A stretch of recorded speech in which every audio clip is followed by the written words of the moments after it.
Good evening, tonight. Allow your mind to drift far from the comforts of your bed and step quietly into a world that most have long tried to forget. A world of creaking scaffolds, hushed crowds, and the cold, steady rhythm of steel and wood under a gray morning sky. In this journey, you will slip behind the heavy oak doors of a medieval executioner's household. You will glimpse the daily labors, the hidden rituals, and the muted hum of a life set apart. A life that few envied, but many feared. As you listen, there is no need to stay sharply awake. You may find your thoughts wandering. Let them. You may drift away entirely. That is welcome to this story. Like the steady swing of a well-kept blade, will continue at its own measured pace, carrying you deeper into the folds of history, one quiet breath at a time. So settle in, feel the hush of the night around you, and imagine yourself not as a king or knight, but as an unseen figure standing in the shadows of a wooden platform, learning an ancient craft that no one dares to speak of aloud. Picture yourself standing in the chill of early dawn. The air is damp and lingers with the faint temps of freshly sawn timber and damp earth. Beneath your rough wool tunic, your hands are already raw from hauling planks and setting up the scaffold's beams. You are not the one who holds the blade, not yet, but you are the one who must ready everything that blade will need. You are the apprentice, a young soul drawn, or perhaps forced, into a profession that lingers at the edge of every town's whisper. Your master, the executioner, is a man of heavy silence and ritual precision. He does not shout, he does not boast. He shows you how to scrub the axe clean, how to check the rope for frays, how to measure the drop so that bone and rope do their grim work with no fuss, no spectacle beyond the necessary. Above you, the heavy beam waits, its timbers darkened by years of sun, rain, and the weight of many lives ended here beneath watchful eyes.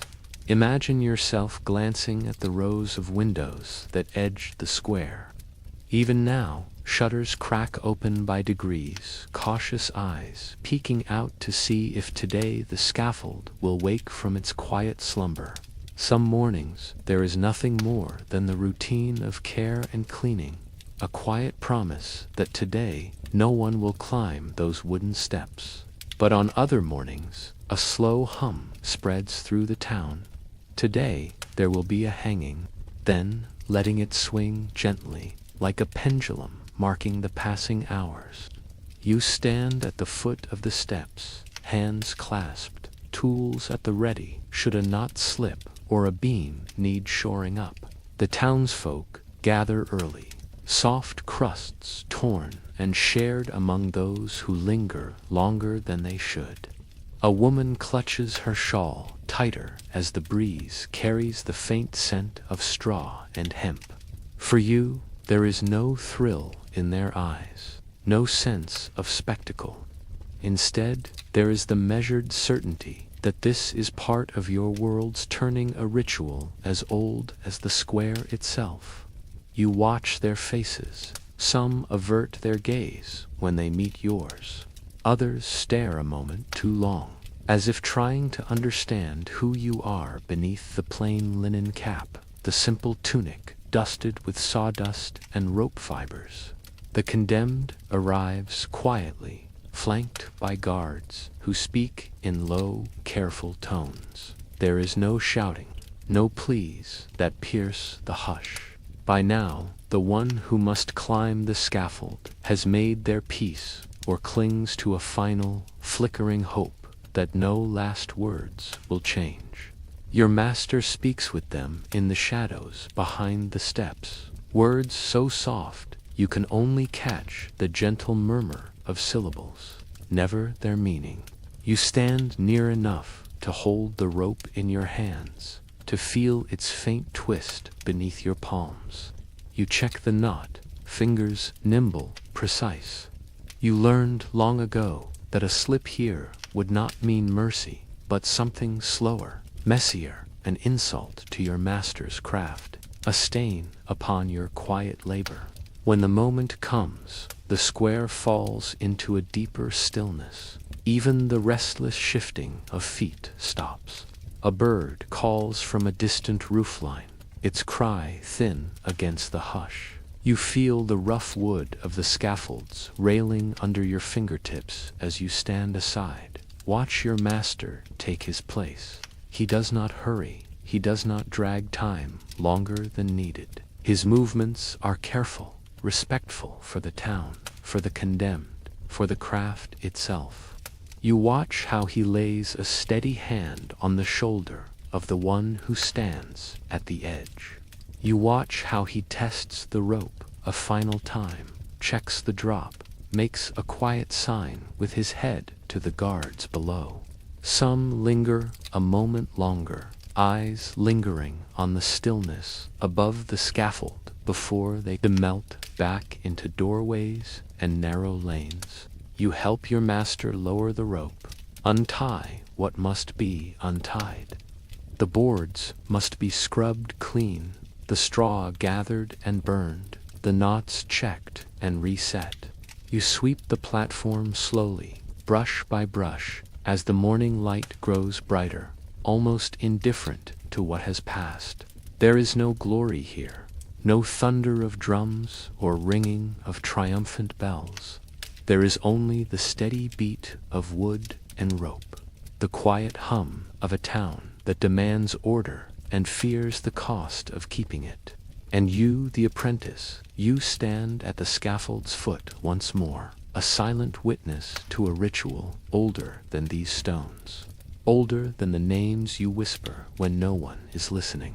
As the last traces of the morning drift into day, you feel the faint weight of the rope coiled over your shoulder, the soft pull of the scaffold's shadow at your back. You turn to the tools waiting on your workbench, and the square behind you slowly forgets what it saw until it must remember again. When you stand at the edge of the scaffold at dawn, you stand not just in the present, but in the lingering breath of all the mornings that came before. The square beneath your feet remembers. The stones hold secrets, whispered steps, muffled sobs. The scrape of boots that once climbed these same steps under the same pale sky. Somewhere in the distance, you hear the soft clatter of a tavern door as an early drinker stumbles out to watch from the shadows. Your hands work on habit alone. They coil rope over your arm, test the knots you practiced in the quiet corners of the workroom. You learned each knot by heart long before you ever saw them used in the square loops that tighten, loops that hold, loops that give way with a single sharp tug. Your fingers know them better than they know your own name spoken aloud in town. And around you, the town stirs in its careful way. A merchant lifts a shutter with a wooden groan, peers out with eyes still soft from sleep. A mother hushes her children inside, though you see their wide eyes peering from behind her skirts. For some, the day's work cannot wait for the scaffold silence to settle once more. Bread must be baked, animals tended, stalls opened with the creak of old hinges. But still, a thin line of townsfolk gathers. They come not out of cruelty alone, though some come for that too, but out of the need to see the ritual done, to be reminded that rules have teeth and silence can be enforced with rope and timber. They stand in small knots, boots muddy from the thawing morning, breath puffing into the gray air like so many small drifting clouds. Near the scaffold's steps, you catch the faint scent of straw, freshly laid beneath the platform to soften what must fall. You feel the texture of the rope, rough hemp sliding between your thumb and palm, and you glance at your master as he inspects the beams for the third, then fourth time. He does not rush. Each glance, each tug on the ropes is a quiet promise that nothing here will betray its purpose. The condemned arrives with little noise. No cart rolls through the crowd. No chains rattle in some grand show of punishment. Instead, it is a slow shuffle of feet, the soft clink of iron at wrists, the murmur of guards whose breath smells faintly of ale and sleep. Sometimes the condemned looks at you, sometimes they do not. Some eyes hold defiance, others a pale sheen of disbelief, a quiet plea that drifts into the cold air and dissolves before it reaches your ears. And you stand there, apprentice's rope still looped on your arm, eyes lowered, yet always watching. You study the angle of the master's shoulders, the measured calm of his voice as he offers the final words to the one about to climb the steps. It is not mercy, nor cruelty, just the last scrap of dignity given before the hush settles deeper over the square. The townsfolk stand close now. You see the shifting of boots on cold stone, the soft coughs, the shuffle of a child moved behind a parent's coat. No one speaks above a whisper. The scaffold demands quiet in a way that even the church bell cannot.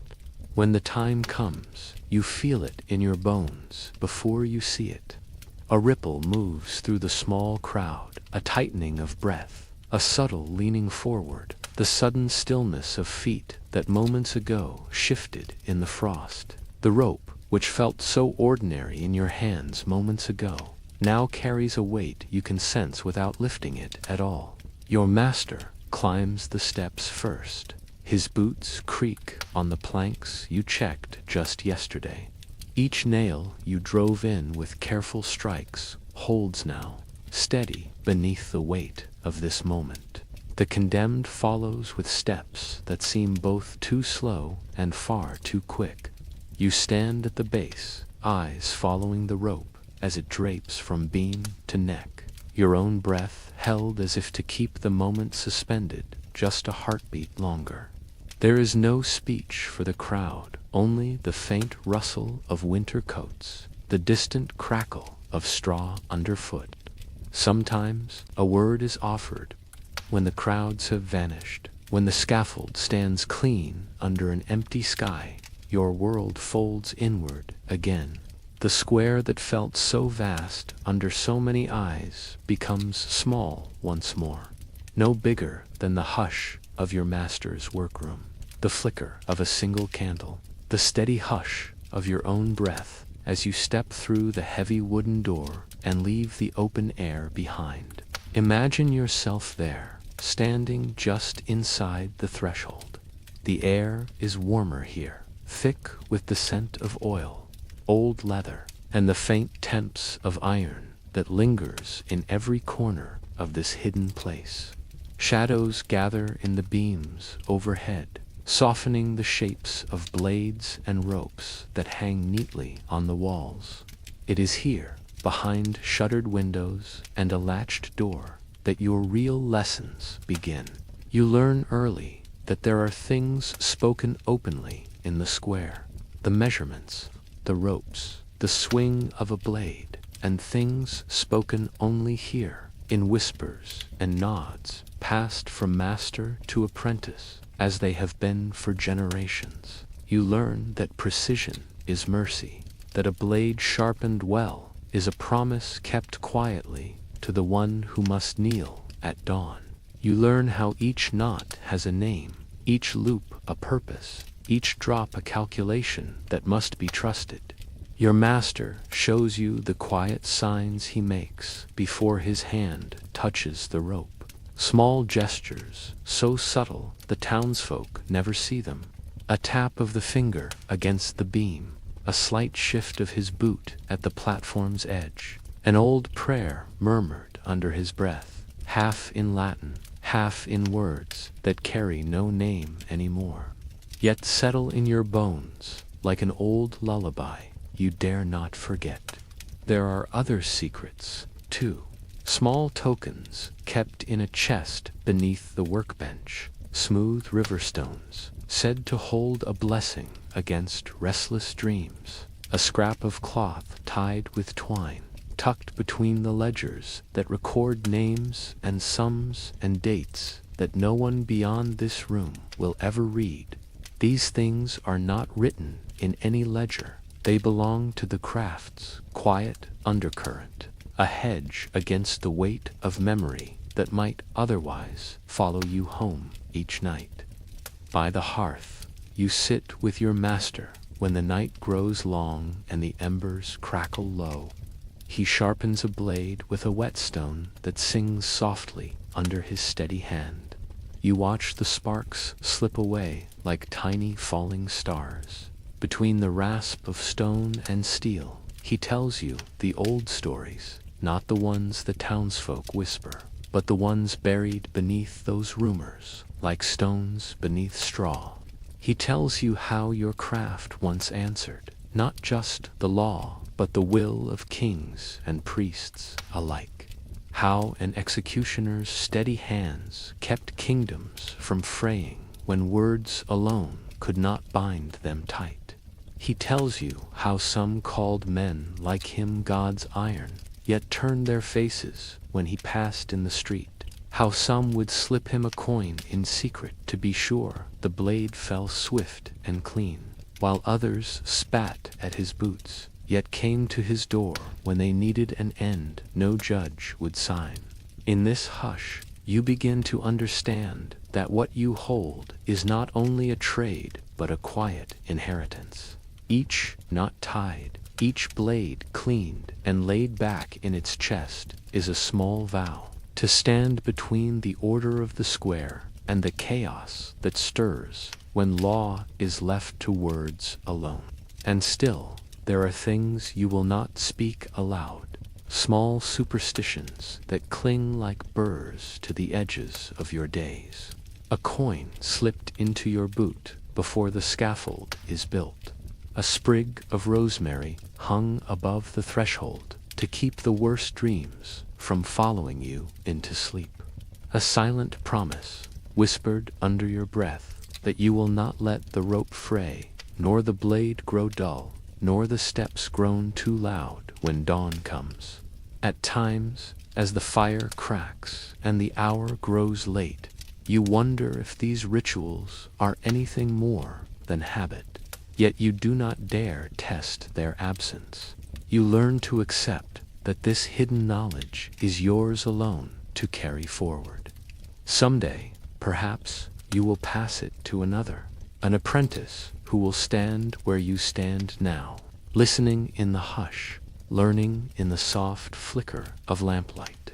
And when the last ember fades, when the tools are laid to rest for the night, you slip to your narrow bed beneath the low beams. You close your eyes and feel the faint hum of these old secrets settle into your bones, a quiet promise that come morning you will rise once more to lift the hammer, measure the rope, check the blade's edge in the cold dawn light. You drift, then, between sleep and waking, carrying the hush of this hidden craft with you, like a secret folded beneath your breath. When the scaffold is silent, and the square drifts back to its hum of gossip and market stalls, you slip through the narrow lanes behind the workroom. The noise of the town falls away with every step, replaced by the muffled hush of your own footfalls on damp cobblestones. The small wooden door ahead leans slightly on its hinges, not enough to keep out the world, but enough to remind you that this place is set apart. Inside, the hush is almost a living thing. The workroom is not large, but it feels deeper than its walls.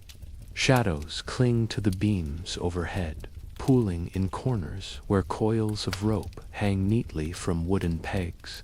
Tools glint softly in the lantern light, not just blades and whetstones, but chisels for the scaffold joints, mallets for the stakes, iron rings for the bindings that must hold firm under the watching eyes of the square.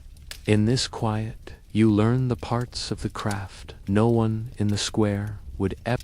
When you sit by the hearth, half wrapped in your master's stories, you begin to understand that you do not stand alone beneath the hanging beam. Beyond the square, beyond the scaffold's timbers, and the quiet ring of steel on stone, there is a thin, unbroken thread that binds you to others, men and women you will never meet, yet whose shadow lies over your shoulder each time you check the rope at dawn.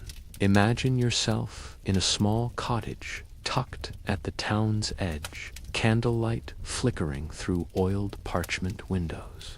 This is not the workroom. This is the place where your master's family gathers when the day's tools are set aside.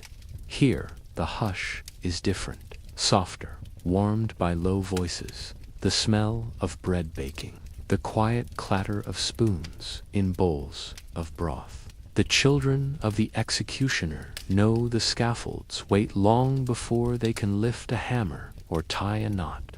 They hear it in the soft conversations between parents when they think small ears do not listen.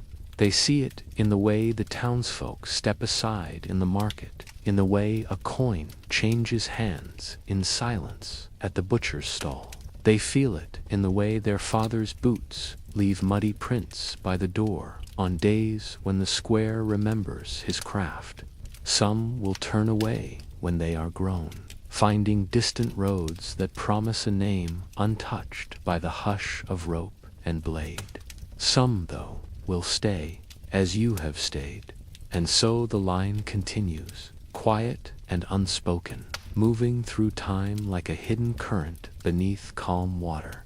Your master may speak little of family in daylight hours, but in the hush of the hearth you catch glimpses. He tells you how his father taught him to measure a drop by the height of a man's shoulders, not by the weight of a name on paper.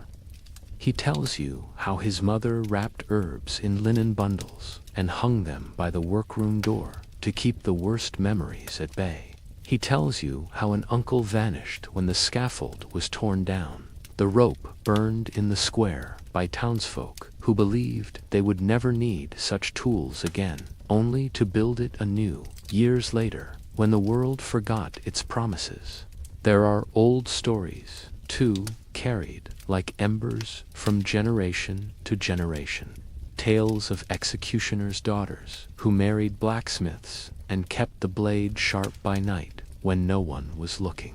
Stories of sons who fled across borders but found that the hush followed them all the same questions, the same stares, the same coin pressed in secret for work no one else would touch. At the small table near the fire, you sometimes share a meal with your master's kin, bread torn in rough halves, cheese sliced with the same calm precision that keeps the scaffold true. The children glance at you shyly, eyes wide, fingers sticky with crumbs. They do not fear you. To them, you are simply another pair of hands that tends the tools, sweeps the yard, mends the hinges on the door when the wind rattles it loose. Yet even here, where warmth softens the edges of your days, the trade is never truly left behind. Over the hearth hangs a blade older than your master, its edge dulled long ago but kept polished all the same, a quiet relic, a reminder that this line does not break because someone decided it should not. It holds because someone must hold it, generation after generation, even when the square looks away. Sometimes, when the youngest child asks you what you do all day, you tell them of rope and wood and the careful checking of knots. You speak softly of tools that must be ready, of timber that must not splinter under cold morning rain.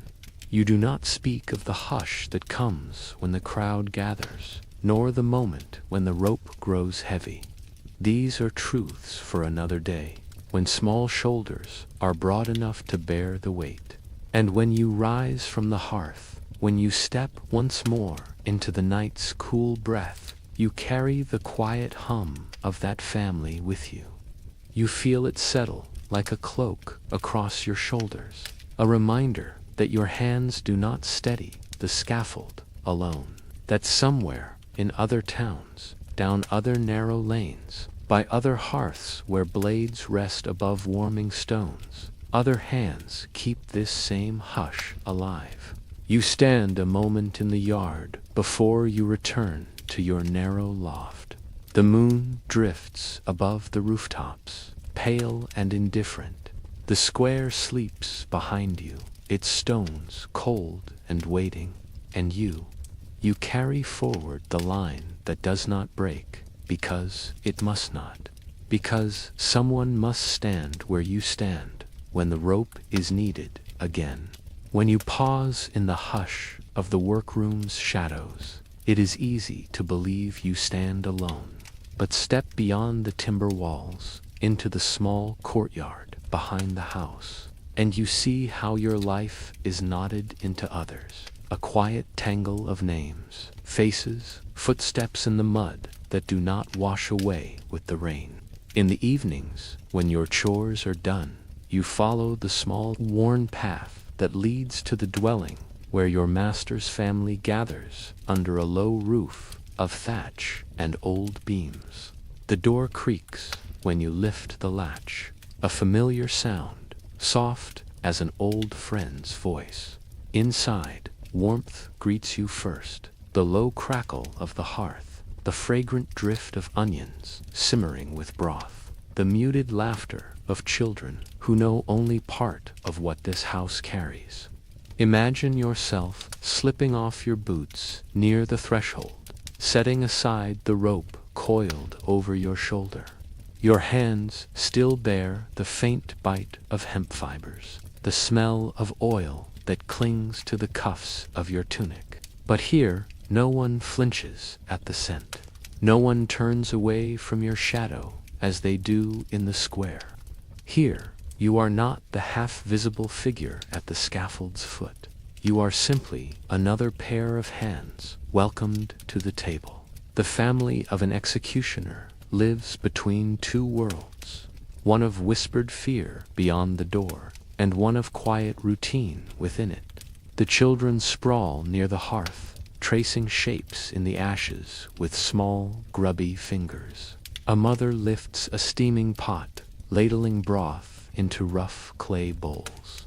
The master sits at the table's far end, boots planted wide, his broad hands resting palm down on the scarred wood as he listens for news from a cousin in the next town, or a brother who writes only by lantern light.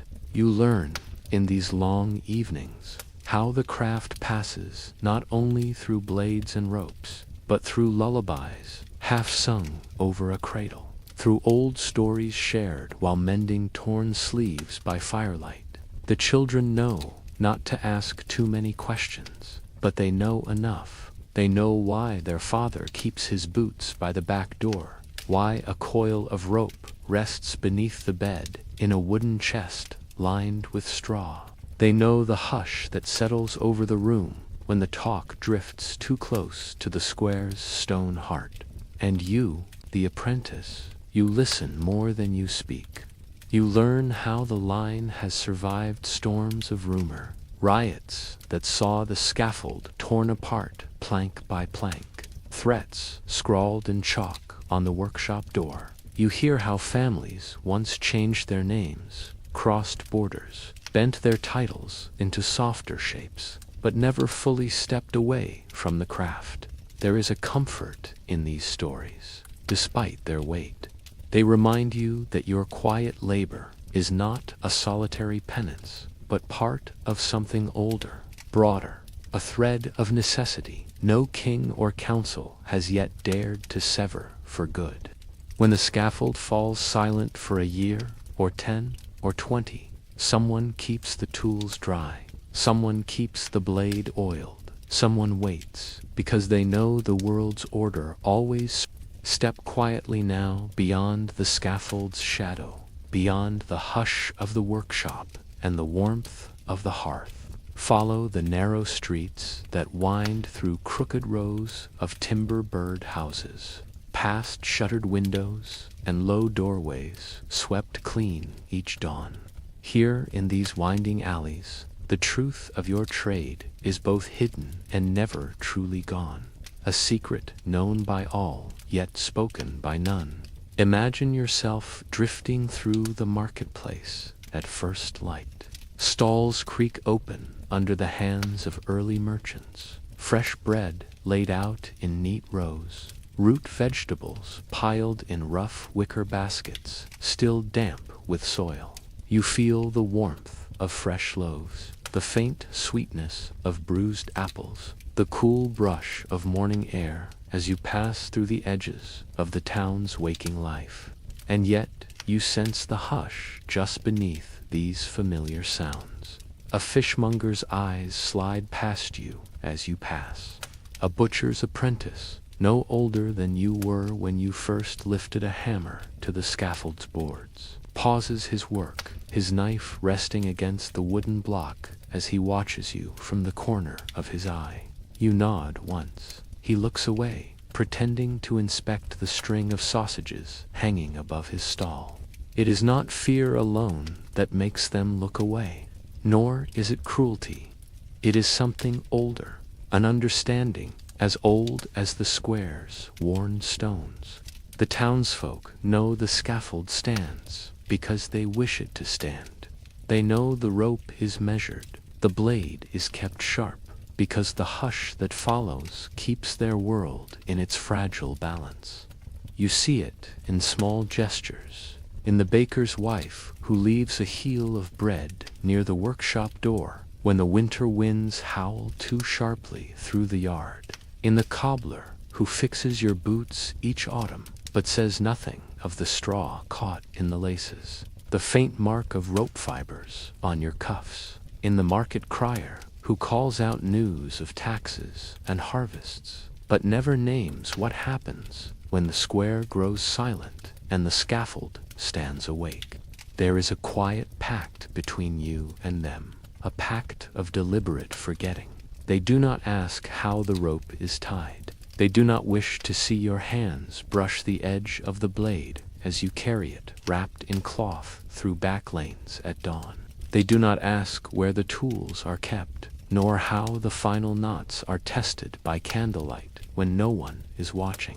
And in return, you ask nothing from them but this, their silence, their willingness to turn their eyes away when you pass, their quiet acceptance that this hush you tend is for them, not only for you, a hush that keeps the square orderly, the whispers soft, the debts paid in shadows rather than chaos. Sometimes, in the hum of late afternoon, you catch pieces of this silent agreement at work. Two men lean over an ale barrel outside the tavern, voices pitched low. Their words drift to your ear on the breeze. The scaffold, the master, the next name. When they see you near, the words die on their tongues. One lifts a hand in half greeting, not quite respect, not quite shame, and you nod back, boots brushing through the spilled grain at the tavern's door. Children know this hush in their own way. They dare one another to tap the scaffold's steps when it stands empty, to climb halfway up and flee shrieking in the dusk, laughter echoing through the narrow streets. Their parents scold them, hush them home, but never truly forbid the game, as if reminding themselves that the scaffold belongs not to the apprentice or the master alone, but to all who gather when the square calls. At times, you wonder how deep this pact runs. If behind shuttered windows, heads bend close to plan which names might someday find their place in the master's ledger. If silver passes hand to hand beneath the table's edge in the town, when dawn breaks, your first duty is not to the scaffold's cold planks, nor to the silent square, that waits beyond the yard. Your first duty is to the tools, the simple, quiet shapes that make your trade possible, that hum softly beneath your hands as if they 2. Carry secrets you must learn to keep.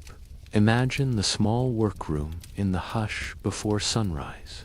The single candle flickers on the scarred table where your master once laid each piece in a neat row the first day you arrived.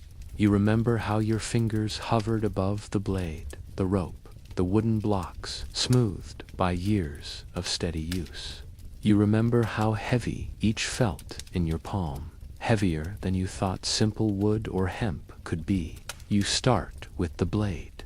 Always the blade. Its edge must be clean, not just sharp, but clear of any stain that might cling to it like an echo. You lift it from its chest, wrapped in oiled cloth that smells faintly of old iron and faint candle smoke. You feel its weight settle into your wrist, balanced and sure. By the hearth, you set a small wet stone at your knee. You wet its surface with a few drops from a battered jug, listening to the slow drip of water onto stone. Then you draw the blade across it, once, twice, 3 times, in a rhythm so familiar your hands could follow it, even in sleep. The rasp is gentle, almost a lullaby in itself. Steel meeting stone, whispering secrets that have passed from master to apprentice for more years than the square remembers. When the edge glints in the candlelight, you touch the flat of the steel to your thumb. Never the edge, never careless. You know how quickly even a small slip can mark a hand meant only to steady, not to cut. Next comes the rope. Coarse hemp, thick enough to hold what it must hold, soft enough to knot and unknot when the moment demands it. You uncoil it slowly, feeling the faint scratch of fibers against your skin. You run your palm along its length, seeking any fray, any hidden weakness that could betray the scaffold when all eyes are turned to you and the master standing above. Sometimes you find a flaw, a single strand, weakened by damp or worryingly thin where it should be firm. When you do, you cut it away with a small blade kept for this purpose alone. You coiled the good rope neatly beside you, splicing fresh lengths if needed, measuring by the same rough stretch of your arm your master taught you long ago. The smell of hemp lingers on your fingertips long after you lay the rope back in its chest. It mingles with the faint oil from the blade, the scent of old timber that always drifts through the workroom's walls when the wind hums low through the yard. And then there is the wood, the quiet heart of the scaffold, the beams, the planks, the steps that creak under boots when the square holds its breath. You tend the wood as carefully as the steel or rope. You run a rough cloth over the planks stacked along the workroom wall. You check each joint for signs of rot that might spread beneath the paint of tar and oil.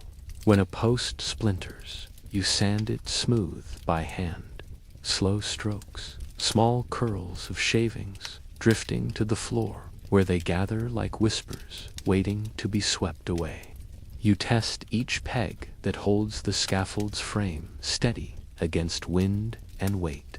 A loose peg is no small thing.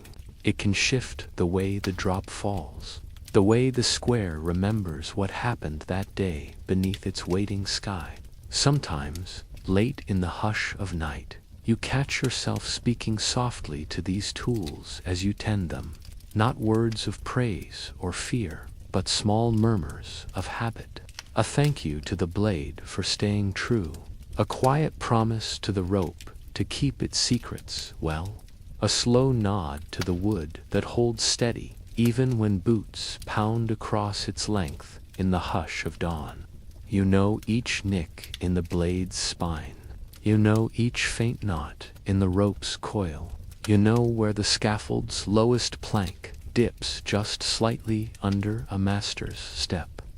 These are small truths few would see, yet they hold your trade together like stitches in an old cloth, fragile if left untended, strong enough to carry a town's hush if you care for them each day.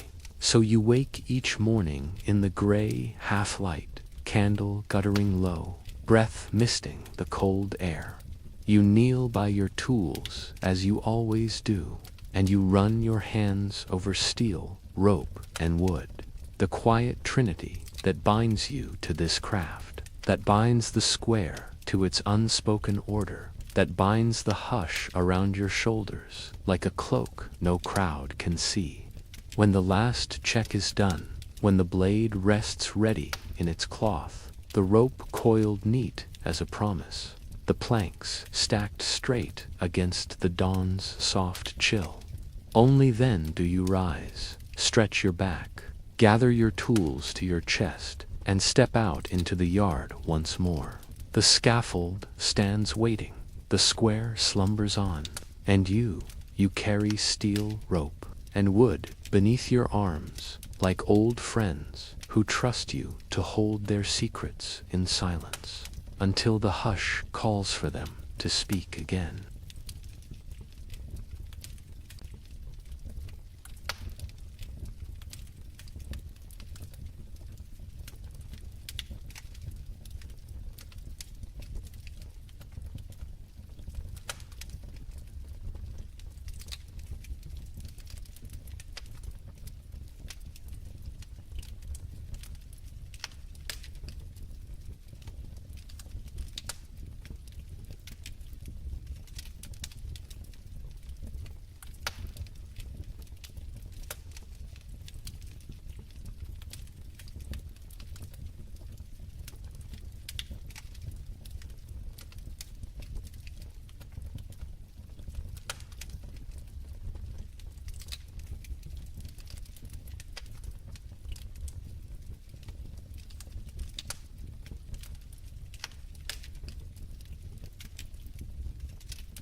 Long before the townsfolk gather at the edge of the square, long before whispers coil around the scaffold's beams like ivy in the dusk, you stand alone in the hush, rope in hand, eyes tracing silent numbers in the grain of timber and stone.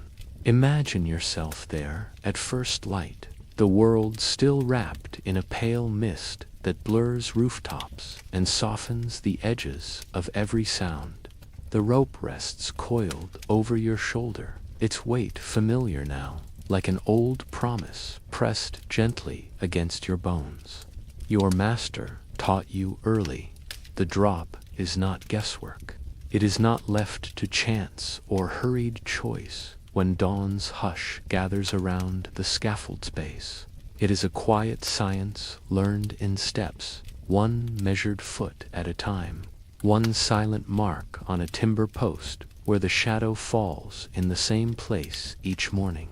You begin by measuring the height of the beam, the crossbar of oak, darkened by years of sun and rain, polished in places where the rope runs smooth in its final moment of work.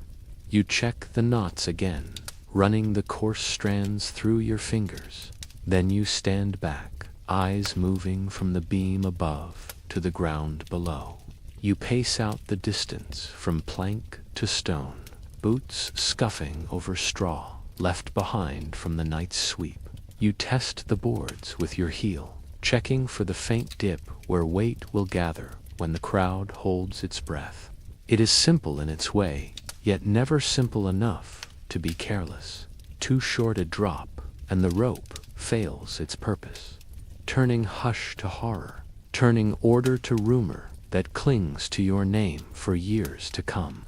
Too long a drop, and the hush breaks open in another way, rougher, messier than any crowd will bear in silence. So you measure twice, sometimes 3 times.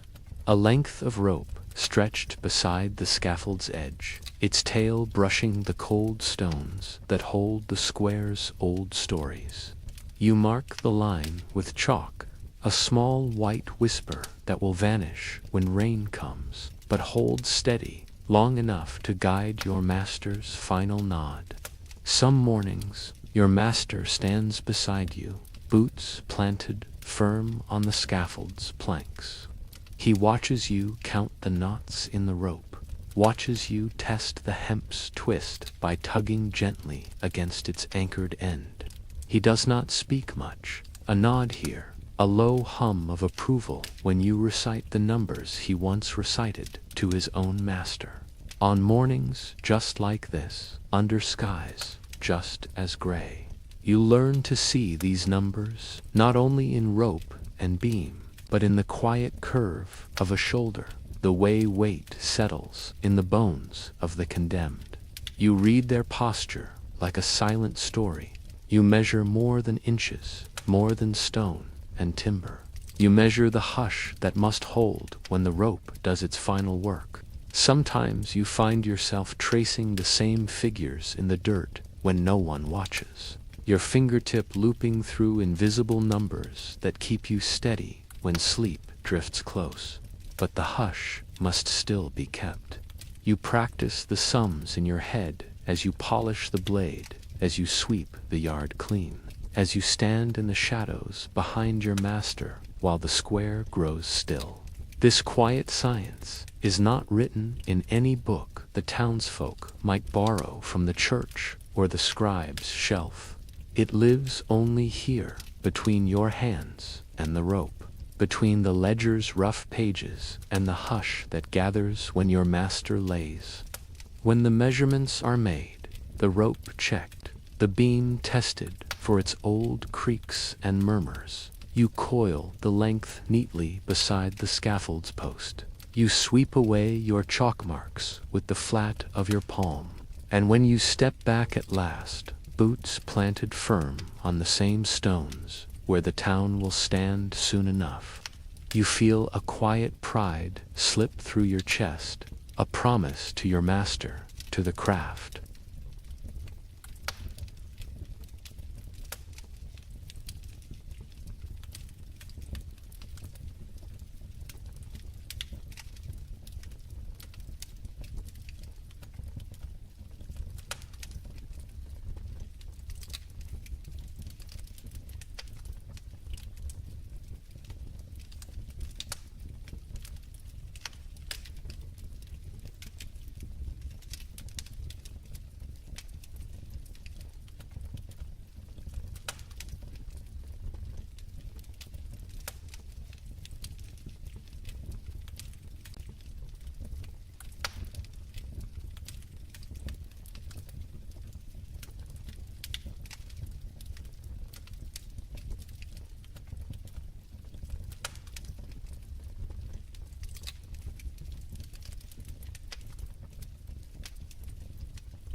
Not every dawn calls for the scaffold to wake.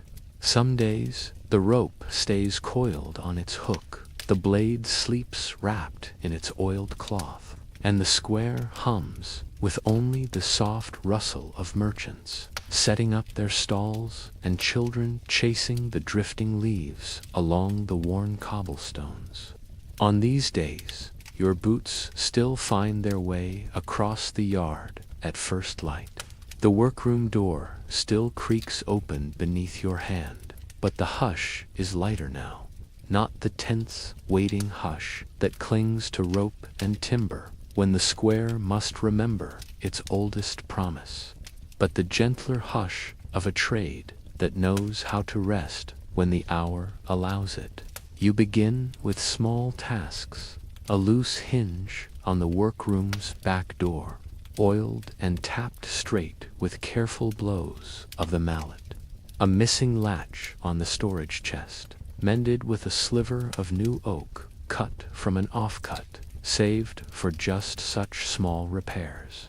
The soft rasp of the plane across the wood soothes you, each curl of shavings drifting to the floor, like quiet reminders that not every hour is heavy with the scaffold's weight. By mid-morning, you find your way to the garden patch behind the yard. There, you kneel among rows of stubborn herbs and low vegetables that cling to the soft earth like secrets half buried. You turn the soil with your hands, breaking clods and lifting small stones from roots that wind through the rich darkness. You press your thumb against tender shoots, testing for signs of frostbite when winter breathes too close. Sometimes, a neighbor's child leans over the low fence, wide-eyed at the sight of the apprentice who stands so near the scaffold by dawn, but kneels now in the damp earth, dirt smudged on his sleeves like any other gardener tending green stems that bend toward the sun. The child says nothing, only watches you pull weeds from between the mint and rosemary, fingers gentle, movements slow. In the warm hours, after noon, you might find yourself inside again, seated at the rough work table beneath the window where the light slants in just so. You polish the buckles that fasten the master's boots. You test the hinges of a small iron chest that holds the ledgers no townsfolk will ever read. You brush dust from the old whetstone, running your fingertip along its smooth face as if to remind yourself that even when idle, the edge must always be ready. If the square hums with laughter and trade, you hear it through the open shutter. The ring of hammer on anvil from the smithy, the rhythmic slap of dough on a baker's broad table, a snatch of song from the washerwomen at the stream's edge, carried in on the breeze with the soft scent of soap and wet linen drying in the pale sun.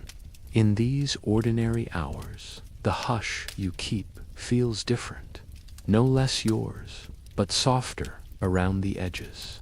A hush that folds itself into the scrape of broom bristles across the yard stones.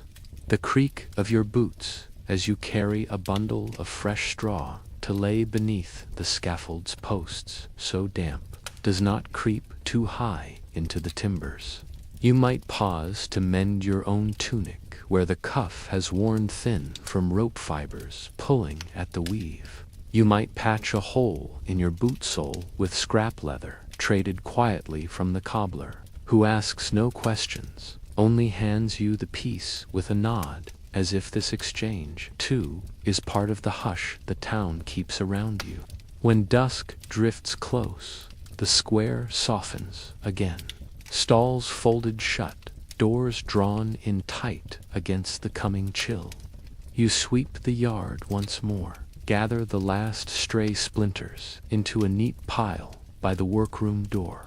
You lean your broom against the scaffold's lowest post, run your palm along the beam's old grain, feeling how even when it sleeps, it remembers the weight it must bear when the hush grows deep again, and you you breathe out the day's quiet labor, boots scuffing over the threshold as you step inside.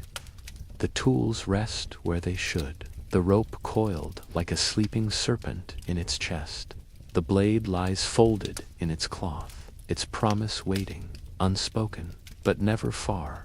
These ordinary hours remind you that your craft is not only the rope or the drop or the hush that binds a square of stone together in silence. It is also this, the small repairs, the patient tending of soil, the soft scrape of a whetstone that keeps its edge even when no one is watching. You carry that quiet with you to your narrow bed. The hush follows you as your eyes drift closed. A softer hush now, a hush that lets the square sleep undisturbed for a little while longer.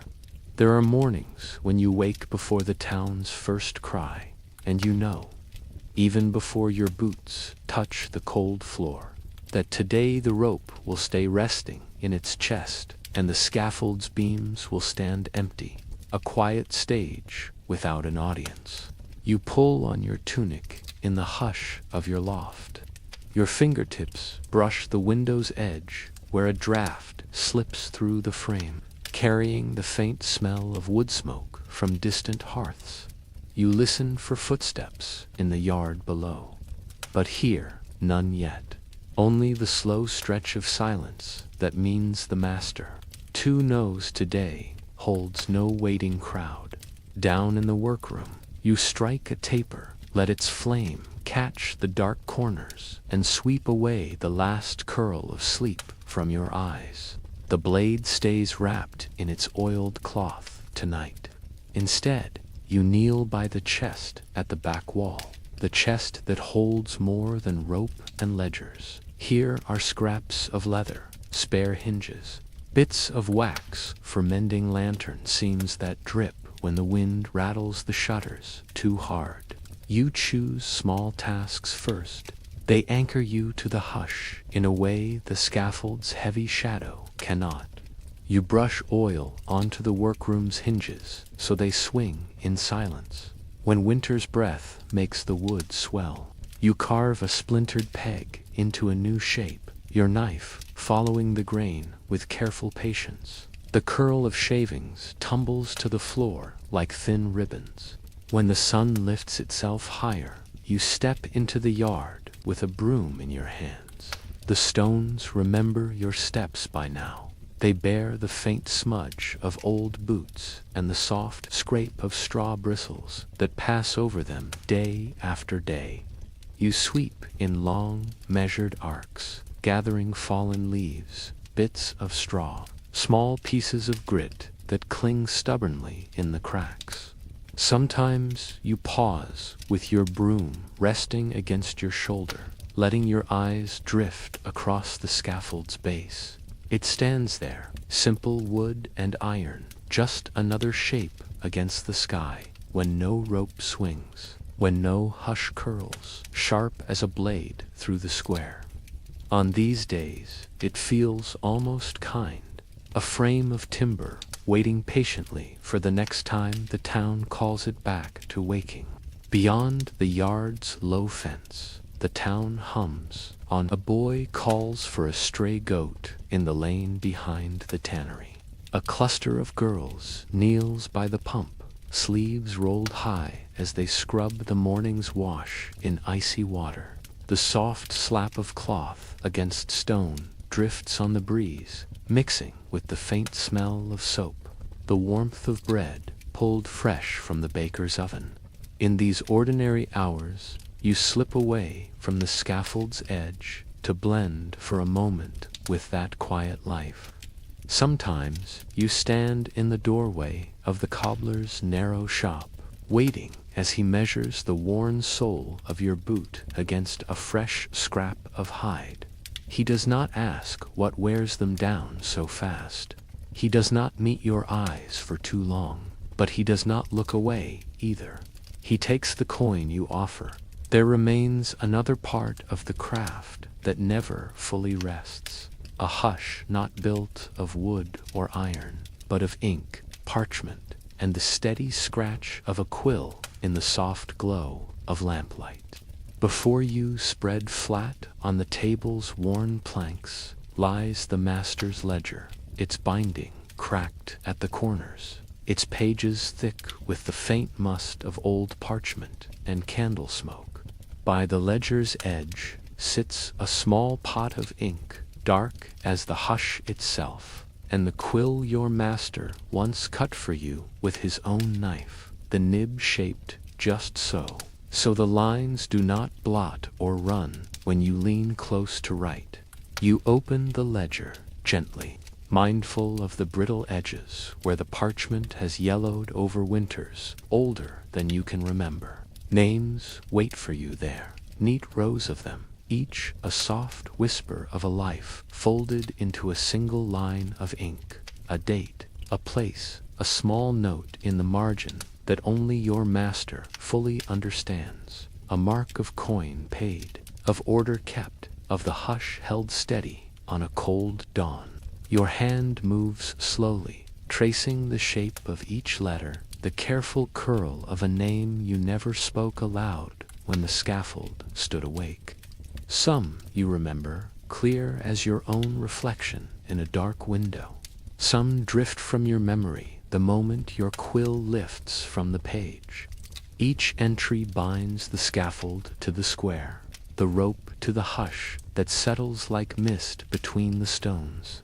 Without the ledger, the names might slip away into rumor and soft-footed gossip whispered at the tavern's back door. But here, in this hush of ink and quiet breath, they remain, not celebrated, not mourned, simply kept. Sometimes, in the hush of these pages, you find old entries penned in a hand you do not know. Your master's father, perhaps, or his father's before him, their careful letters slanting just so in the dim candlelight of another workroom in another age. You run your fingertip along those lines, feeling how each stroke of ink holds steady the same hush you guard now. You learn to read more than the words, a blot of ink where a name wavered before it found its place on the page, a slip of the quill where an old master's breath caught, or the wind rattled the shutter, or the hush in the square wavered for just a heartbeat too long. Beside the ledger sits a small box of sand for blotting ink before it runs, a trick your master taught you in your first winter, when your fingers stiffened in the cold and your lines smeared under the candle's flicker. You remember his voice then, low and patient, as he showed you how to sprinkle the grains just so, then lift them away with the edge of your sleeve, before they left the page, gritty and uneven. When your task is done, you close the ledger's cover with care. You wrap its leather tie snug around its spine, slip it back into the chest beneath the work table where the rope and spare hemp rest, coiled and quiet. There, among the tools that hold the square's hush in timber and knot, the names wait, pressed between pages that no one else will read but you, your master, and the hush itself. Tracing the hush you kept in silence, never knowing the sound of your breath in the cold dawn light, if only in the careful curl of a name that slips away each time you close the page. Long after the scaffold's beams have been brushed clean, long after the rope has been coiled into its chest and the last faint echo of boots on stone has drifted away down the narrow lanes, the hush remains tucked neatly between two leather covers, waiting in the ledger that never sleeps. You sit before it in the quiet of the workroom, shoulders rounded over the low table, breath misting in the draft that seeps through the shutter's worn frame.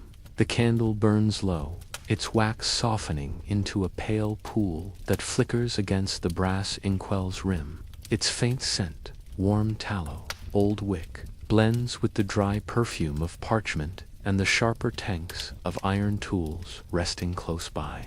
The spine sighs open, the the thick pages rustling like dry reeds in a winter wind. Each one bears marks older than you, marks left by the master before you, and the master before him. Names laid down like stepping stones through time, each pressed gently into the hush that binds this trade to the square outside.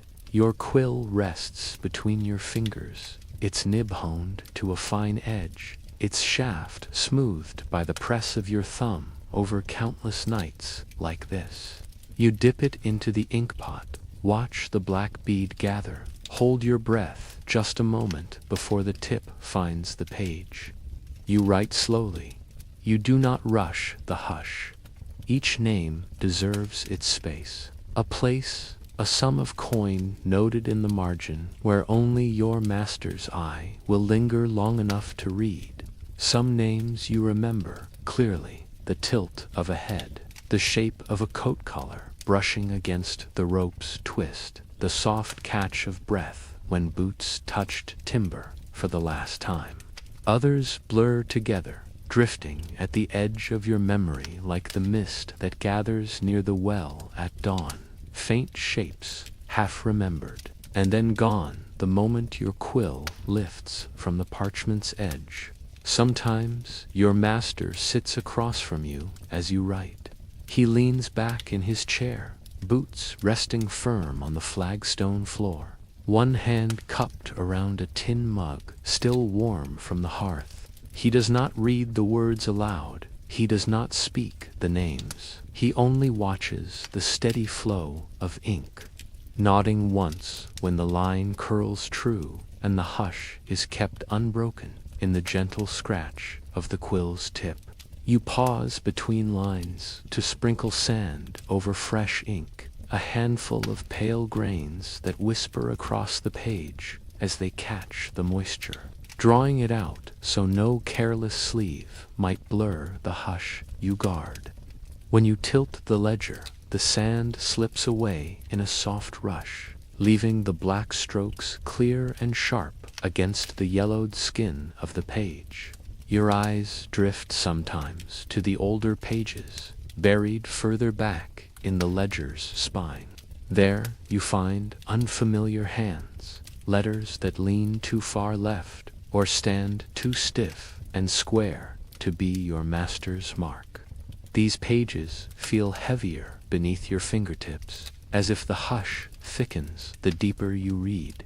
You trace the loops of a name signed decades ago, a soft indent left by a long-dead quill that pressed just a touch too firmly on a damp night when the candle flickered and the wind knocked at the shutter like an old memory come calling.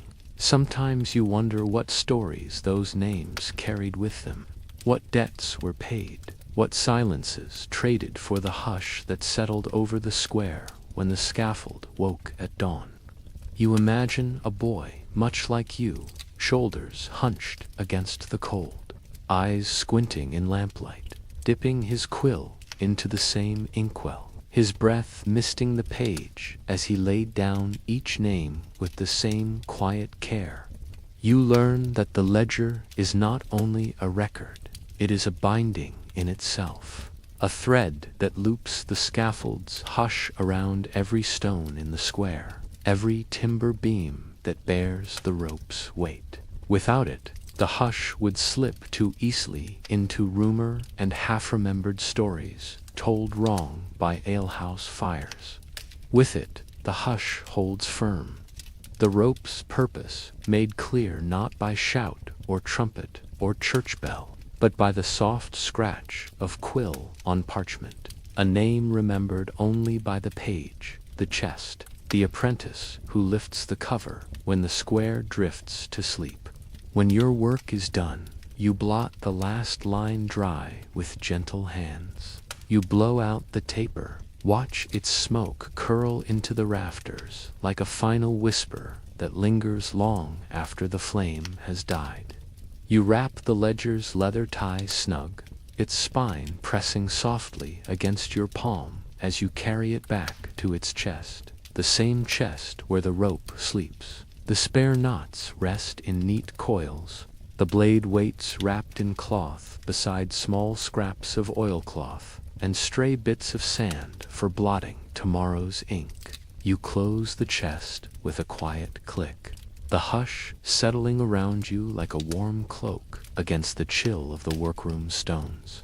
And as you climb the narrow steps to your loft, boots thudding softly in the hush, you carry each name with you, not loud enough to weigh your sleep, but soft enough to remind you, even in dreams, that what the rope begins, the ledger must always hold.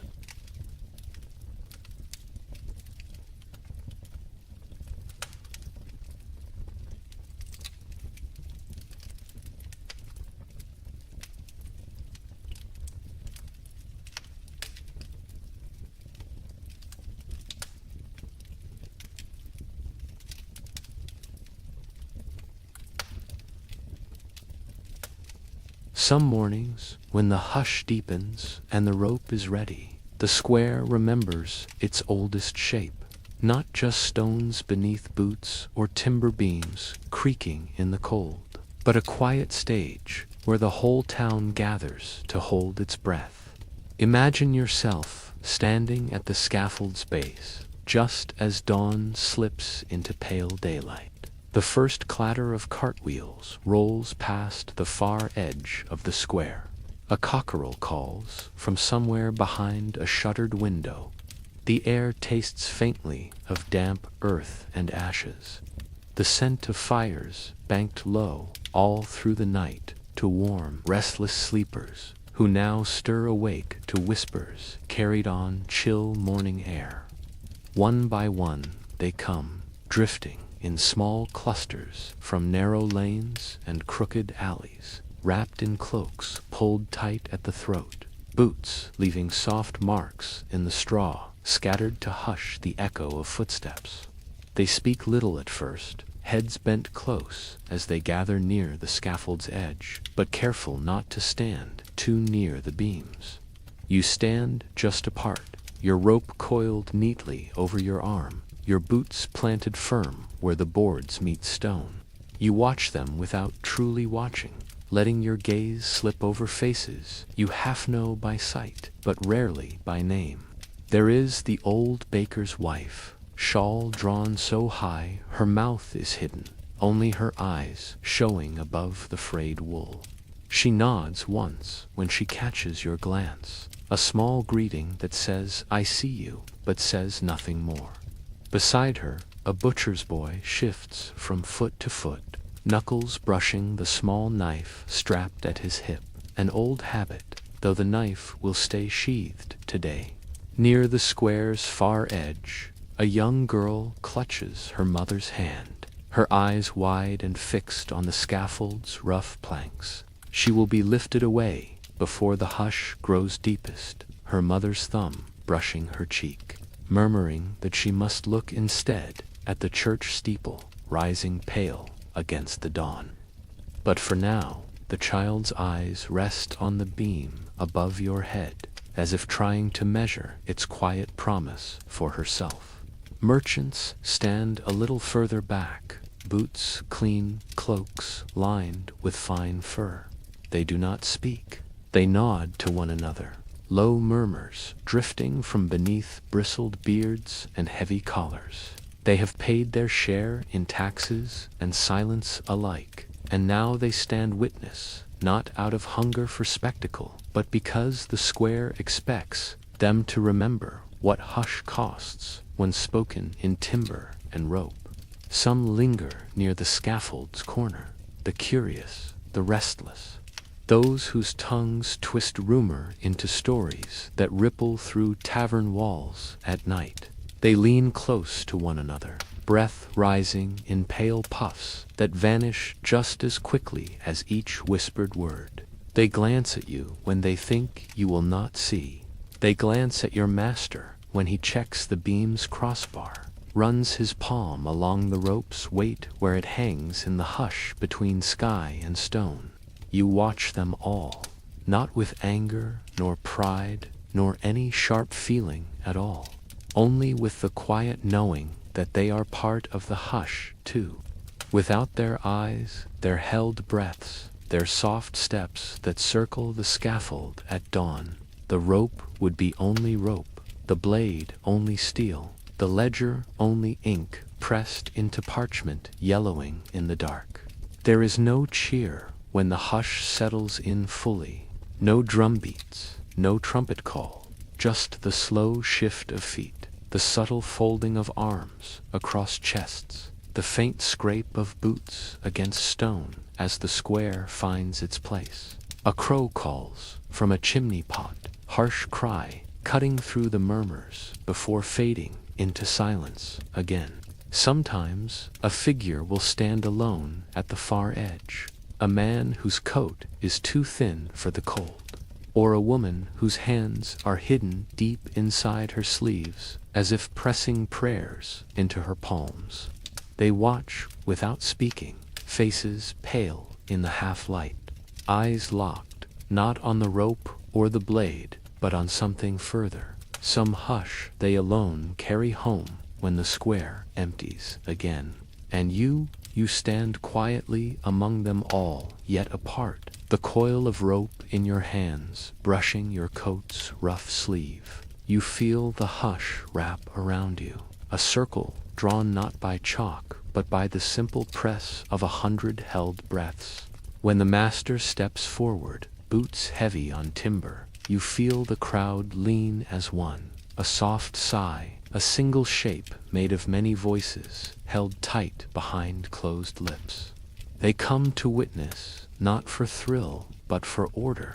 They come because the hush must be seen to hold. They come because the square remembers what happens when the hush slips loose, and no one stands steady with rope, blade, and quiet ink to bind it back again. When the work is done, the crowd breaks apart like mist in early sun, boots scuffing straw into drifts that catch on the scaffold's lowest steps.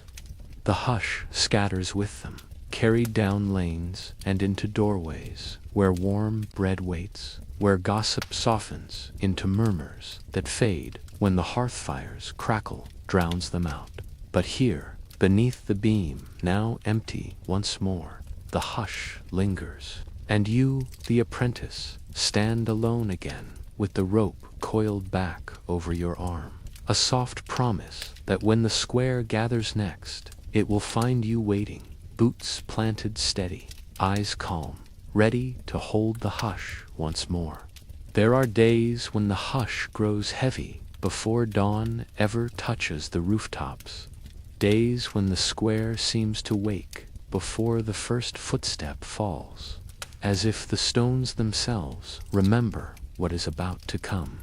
You stand at the scaffold's base, boots brushing through fresh straw, scattered to soften the sound of feet and voices gathering in the cold gray light. Slowly they come, not all at once, but in ones and twos and quiet knots of whispers that slip through the narrow lanes and alleyways leading to the square. A shopkeeper, apron still dusted with flour from the morning's first loaf, a stable boy, cheeks pink from the chill, breath fogging in soft clouds that vanish as quickly as they appear, an old man leaning on a carved stick, his free hand pressed to his chest as if to steady a heartbeat that remembers more hushes than he will ever say aloud. They stand close, but not too close, careful to keep a few steps distance from the scaffold's base. Some cross their arms tight against the cold, eyes downcast until the soft crunch of straw shifts them to look up at the rope hanging silent above. A hush passes between them in small glances and small nods, each face saying, "Yes, I see," though no one names what they see aloud. You stand still, rope looped over your shoulder, hands steady at your sides. You know some of these faces well enough to recognize the slope of a brow, the way a scarf is tied just so against the wind. You know which ones will look away quickly, and which will watch too long before their gaze slides down to the stones at their feet.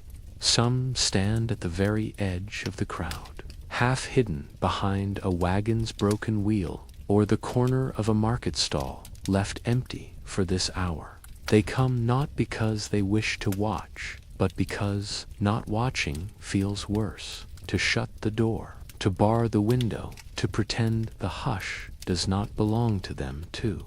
A butcher with sleeves rolled up to his elbows murmurs to the farmer standing just behind him. Their words drift across the hush in thin threads of sound that vanish the moment you turn your head. An apprentice from the cooper's yard shifts from boot to boot, the leather creaking softly with each nervous sway. His breath drifts upward, catching the faint gleam of dawn that slips through the square's edges. Near the far side, a pair of old women stand shoulder to shoulder.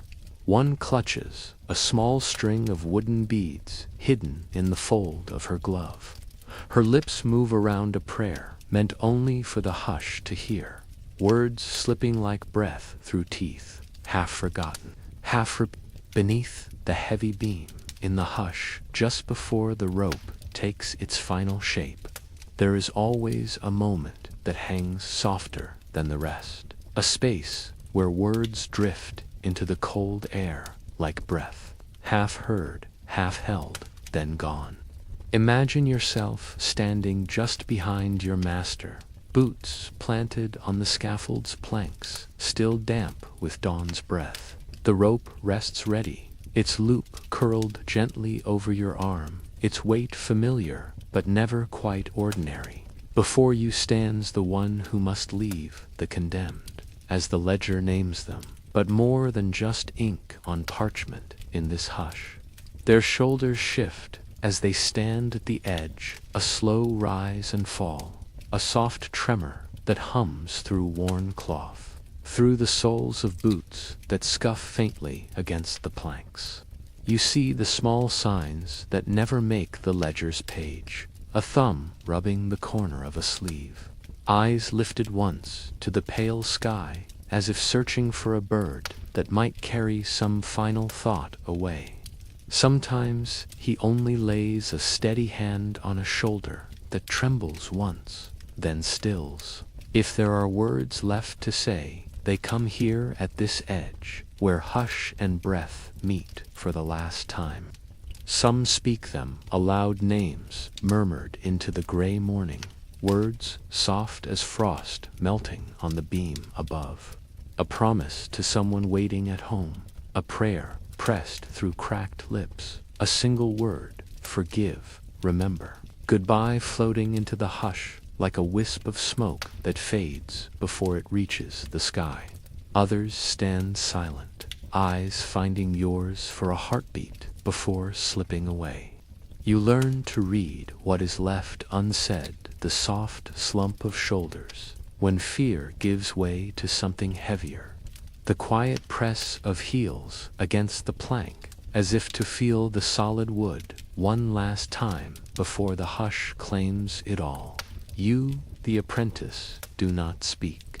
Your words belong to rope and timber and the small, careful knots that make the hush true. But inside, you hold their final moments gently, as if they were embers cupped between your palms, warm only for a breath, then fading into the soft drift of smoke that clings to the scaffold's frame when the square empties once more.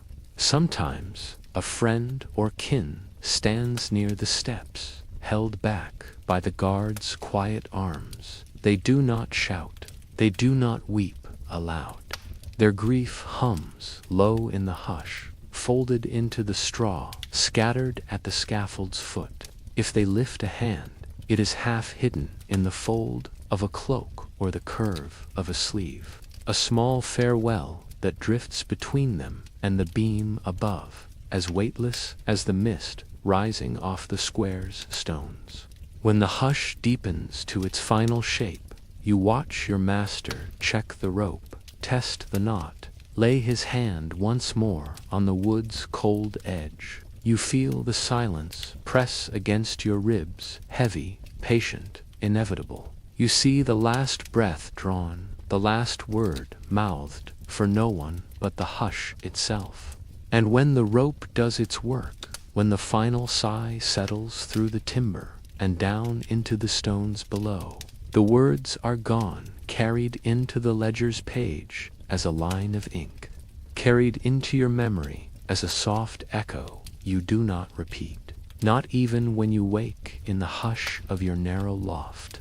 Long after the square sleeps again, you gather the rope back in silence, coil it neat as a promise against your chest. You feel the hush slip away from the beam like mist dissolving at dawn. The townsfolk drift apart behind you. The ledger waits on your master's table. The hush folds the words away.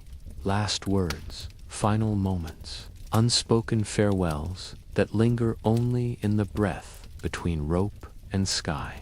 There is a hush that comes when the rope is ready, but not yet drawn tight, a hush so soft it seems the square itself holds its breath alongside the one who stands on the scaffold's edge. In that hush, you stand just behind your master, the rope draped over your arm like a small weight you dare not shift. You have learned to see the small moments others miss, the flutter of a hand that lifts, then drops, the way a mouth works around a word that will never fully form.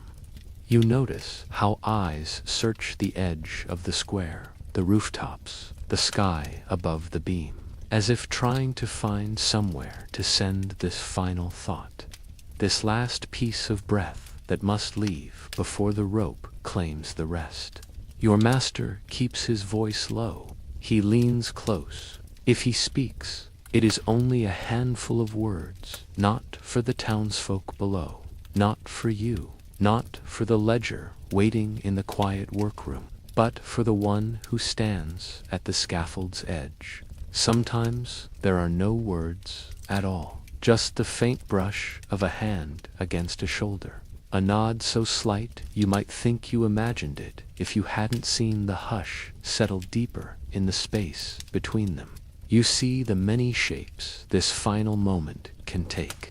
Some stand stiff and still, chin lifted, breath drawn so deep it trembles the rope before it ever tightens. Some weep in silence, tears slipping along a cheek so pale the dawn's chill seems to settle there for good. Some smile, a small, soft thing that flickers and fades in the hush before it has time to warm the cold beam above. A name might slip from their mouth, a wife, a brother, a child not yet grown tall enough to stand where the crowd waits beyond the straw. Sometimes it's a plea. Sometimes it's an apology, shaped more by the hush than by the voice that gives it shape. More often, it's only breath, a puff of mist caught in the first pale sun, rising into the sky above the rope's waiting curve. You stand close enough to hear it all, yet far enough that none of it truly belongs to you. You keep your hands steady. You hold the rope's twist tight. You remind yourself, as you were taught, that this is the shape the hush must take, words drawn into air, silence wrapped around them, timber and rope holding it all until the hush does its work. Sometimes the condemned turns not fully, just enough for their eyes to meet yours. You feel that look like a small weight pressed to your chest, not blame, not even fear, but the quiet understanding that here, in this hush, you stand witness that you will keep this last word safe in the back of your mind. When the ledger's page holds only a line of ink where no voice lives.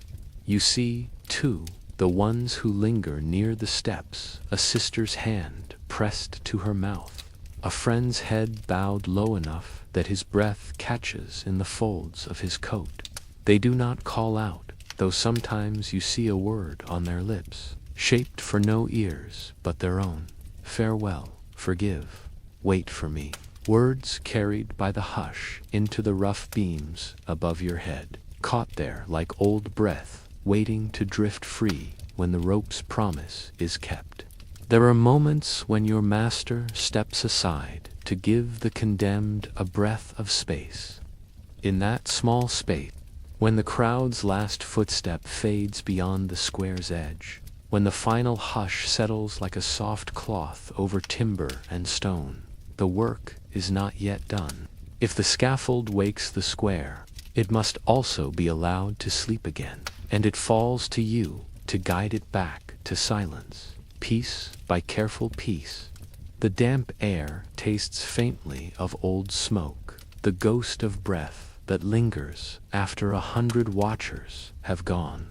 You gather your tools first, a coarse broom with bristles bound tight with old cord, a wooden bucket half filled with water drawn from the yard's pump, a rag so worn at the edges it feels soft as old parchment in your hands.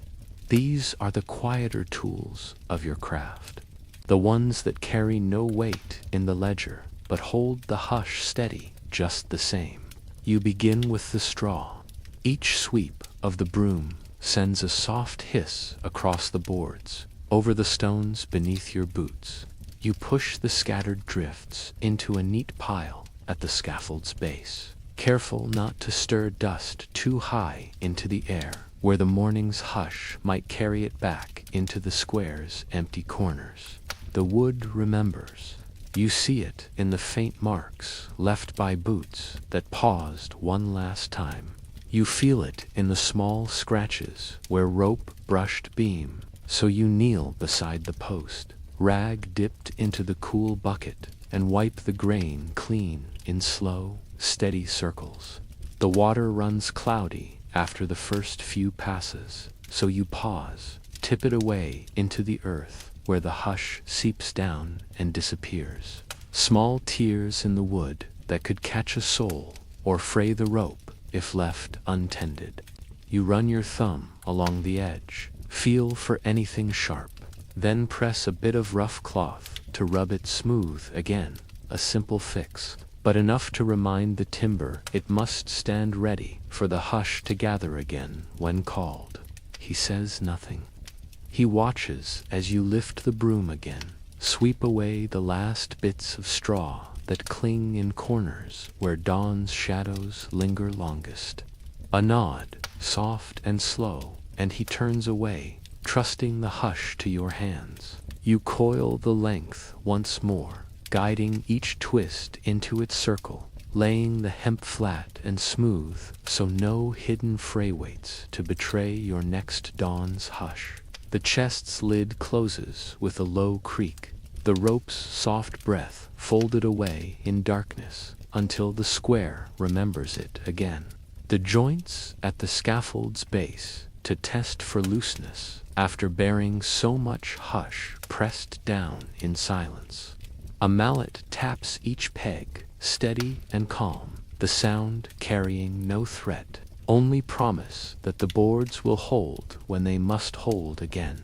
Sometimes you pause, leaning on the broom's rough handle, breath slipping out in a soft cloud that fades above the stones. You stand there in the empty square, hearing only the wind brushing through the narrow lanes, a distant dog barking once before the hush folds it away, part of the silence that lives in rope and wood and the gentle press of water over old stains. When the last sweep is done, the bucket empty, the broom's bristles tapped clean against the yard's low wall, you gather your tools and step back. You check the steps once more for loose planks, run your palm along the beam above your head. The scaffold stands ready now, not awake, but not asleep either, waiting, always waiting.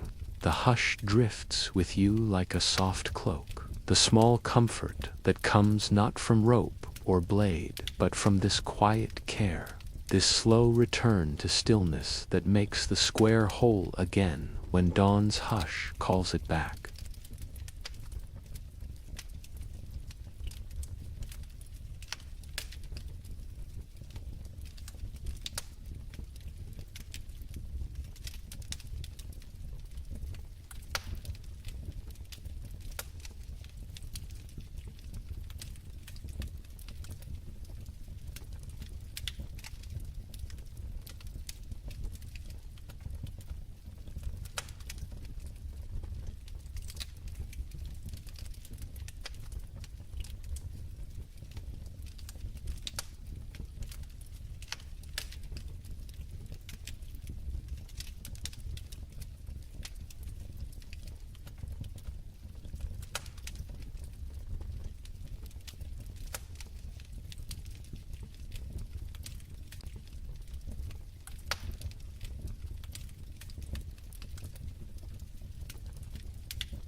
When the broom rests against the yard's low wall, and the rope sleeps coiled in its chest, the hush does not vanish altogether. It drifts through the square like a pale ghost, slipping beneath shutters and doors, curling into corners where firelight flickers low against stone. Imagine the town's narrow lanes at dusk, soft lanterns glowing behind cracked glass, the scent of stew drifting out through half-open windows. The scaffold stands empty in the dark, its beams a shadow among shadows, yet its weight hums through the air just the same. Inside the tavern, voices gather, not loud, not brash, but low, spoken just above the crackle of the hearth, just beneath the hush that clings to the corners of the room. You stand at the edge of this hush sometimes, boots damp from the yard, hands raw from broom and rope. You lean near the door as you listen, hearing how your trade shapes itself into rumor when warmth and ale loosen careful tongues. A cooper's apprentice tilts his mug, voice drifting toward a small circle of nodding heads. "Did you hear," he says, "how the condemned bowed his head at the end, how he whispered a name no one else knew?"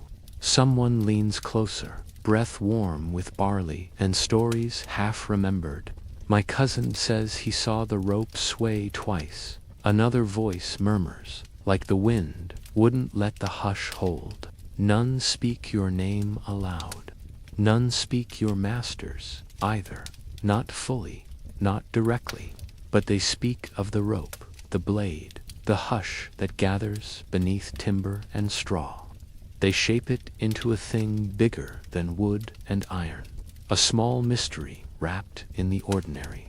Elsewhere, in small kitchens and back rooms behind shuttered shops, stories bend softer. A mother folds a blanket over a child's small shoulders, her voice weaving quiet tales meant to hush restless questions.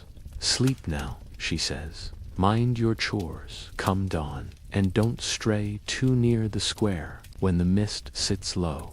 Her voice smooths the edges of what the scaffold truly holds, shaping fear into order, turning hush into a warning that keeps small feet close to doorsteps when dawn comes gray and cold.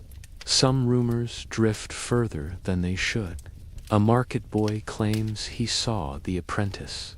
You slip silver into a beggar's palm behind the tannery. A washerwoman swears she glimpsed a hidden mark on the scaffold's beam, carved deep where only the rope would see it. These stories twist the hush into something more than it is, spinning timber and rope into secret signs and half-true charms against bad luck. And yet you know the truth. You know the hush does not belong to rumor alone. It lives in your hands, in the broom's soft scrape across old straw, in the slow sweep of sand across fresh ink on the ledger's page.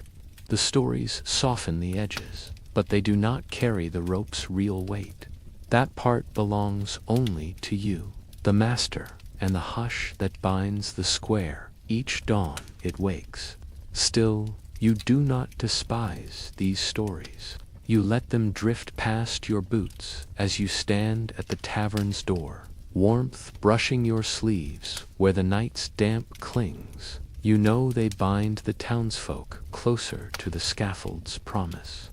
Remind them that the hush holds, not just by rope or blade, but by the quiet fear that settles between the hearth and the shutter when the wind rattles the latch.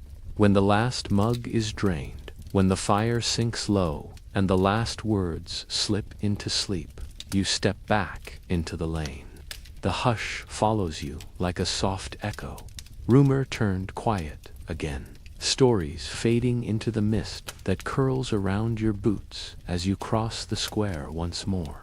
You lift your eyes to the scaffold's shadow, feel the rope's shape coiled in its chest behind the workroom door, and know that tomorrow the stories will stir again, half true, half forgotten, always wrapped in the hush that never fully sleeps. When the scaffold sleeps and the rope is tucked away beneath its wooden lid, the hush does not vanish. It seeps into the stones underfoot, curls into the beams above narrow lanes, drifts beneath the doors that keep the cold at bay. When night gathers close around the town's crooked roofs, you stand at the edge of this hush sometimes, boots damp from the yard's last sweep, sleeves brushed clean of straw, but still smelling faintly of old rope and oil. You slip through the narrow lanes that wind away from the square's dark heart, listening for the small shape of your craft, reborn in rumor and half-true tales. Inside the tavern, warmth spills from the doorway, brushing your face like the hush's softer twin. Voices rise in low waves, never sharp, never loud enough to wake the hush fully, but strong enough to bend it into stories that ripple from mug to mug. A smith's apprentice leans close to the hearth, flicking ash from his cuff as he shapes the hush into a tale fit for the glow of embers. "I heard," he says, "the apprentice ties 3 knots instead of 2. One for the law, one for the town, and one for the hush itself." Another nods, pushing his empty mug along the table's scarred grain. "My uncle swears he saw the master lay a coin beneath the scaffold's post. For luck, he says, for a clean hush. No one knows the truth of it, yet no one truly wants it plain. The stories soften the rope's bite, make the hush something small enough to sip alongside warm ale and the drift of smoke that curls around bent shoulders. Near the back, in a shadowed corner where the light does not quite reach, an old man mutters into his cup. Back in my day, he says to no one in particular, the hush was thicker. You could feel it in your teeth when you walked past the scaffold in the dawn. Now they sweep it to clean." He taps the rim of his mug as if to chase the hush back into his mouth before it escapes altogether. Elsewhere, beyond the tavern's hum, the hush slides beneath doorframes and into small kitchens where mothers bend over rough tables to patch worn sleeves. Here, the hush is shaped into softer caution, a story told in whispers as children doze near the warmth of the hearth. "Mind the square," a mother murmurs, smoothing a blanket over a half-open mouth, "and never speak the rope's name when the wind blows from the east." That's when the hush listens. The older children know better than to ask too many questions.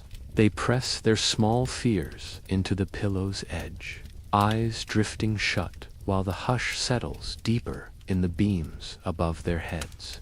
They dream when the broom rests in its corner, when the rope sleeps coiled beneath the lid of its chest, when the last ember in the workroom's hearth sighs out into the hush.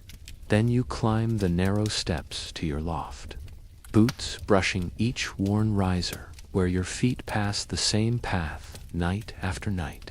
Your bed is simple, a rough blanket, a straw-stuffed mattress that shifts under your weight. A low beam runs just above your head, a splintered edge you have traced more times than you could count. Here, the hush you keep for the square folds itself around you like an old cloak, softer than rope, lighter than timber.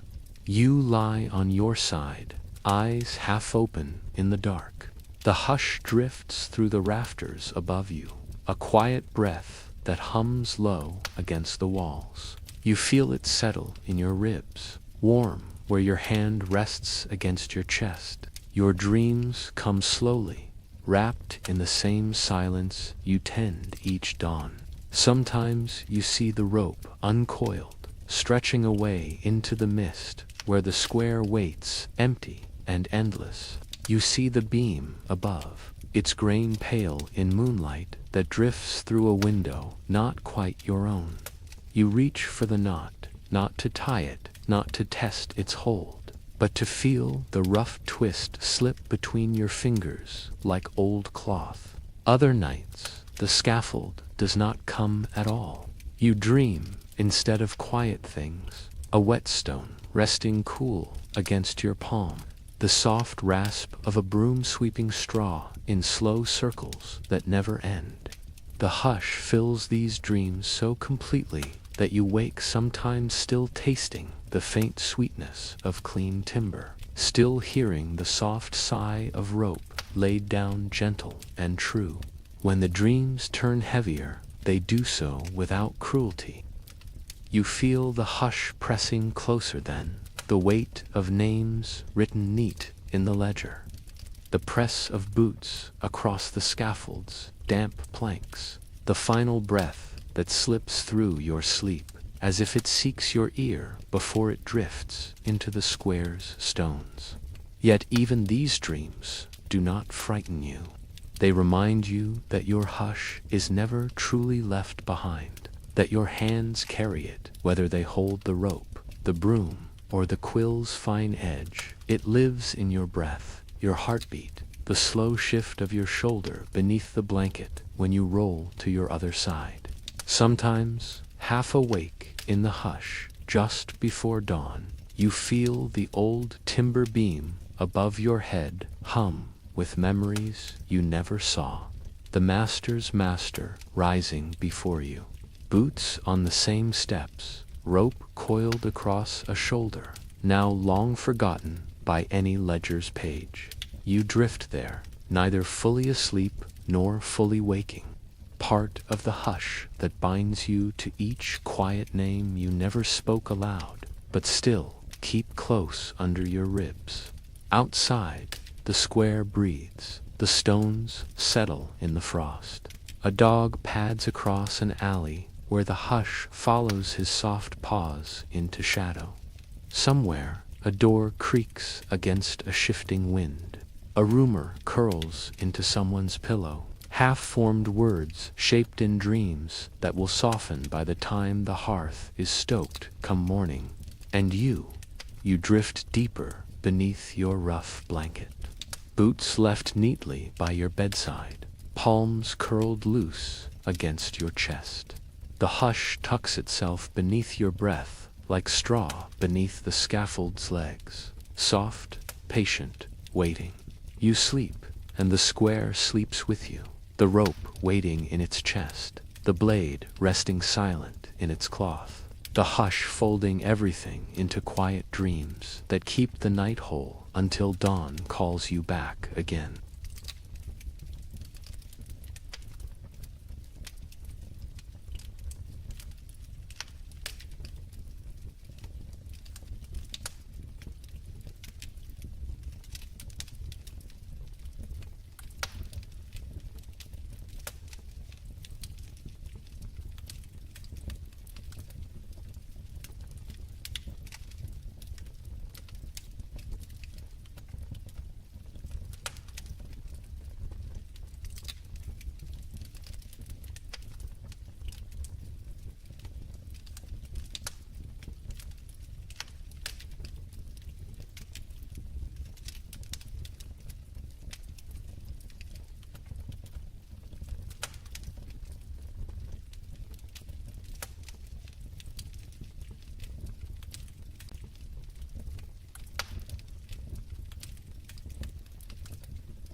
when the square drifts into its deepest sleep, when no footstep echoes across its stones, when no whisper clings to its corners, the rope waits, coiled beneath the lid of its chest, its twist laid neat by your careful hands. It rests there as surely as your own breath rests in your chest while you sleep above it.